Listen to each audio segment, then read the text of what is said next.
My grasp on British history gets very, very elusive Mhm. once you get before the 1500s. I'm pretty sure Robin Hood is a legend, not Yes. real.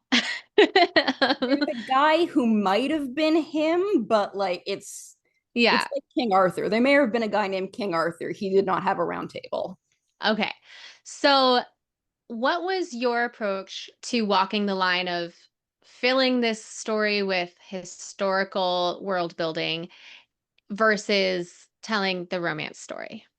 I really wanted to root it in the political climate of the time because it was such an interesting transition period in English history. I mentioned the Black Death as well. And part of the reason this was such a transition time and why the rebellion happened when it did is that, historically speaking, in the feudal system, people were tied to the land they lived on. Matthew mentions being a freeman, and that is unusual for people of their class. Usually you're a serf, you live on the land, you are not allowed to leave unless you ask permission, and you are stuck working there until the day you die.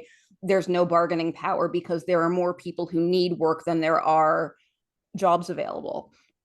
And then the Black Death wipes out half the population, which is not good. I'm just going to say that, not great. Right. But what it means practically is that now there are more jobs than there are people. And so if you are a serf or a villain, which Villein is what they were called, you now had that possibility of saying, actually, I don't like working here. I don't like the way you treat us. I'm going to the next manor over and seeing if that guy will give me a job.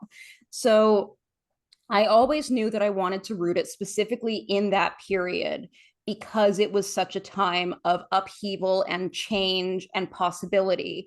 And so there was one book that I relied very heavily on, which is Ian Mortimer's The Time Traveler's Guide to Medieval England, which is just an absolutely fantastic resource if you're interested in this period, because it very much goes into like the day to day. Here is what people do when they get up. Here is what they eat, how they play, where they sleep.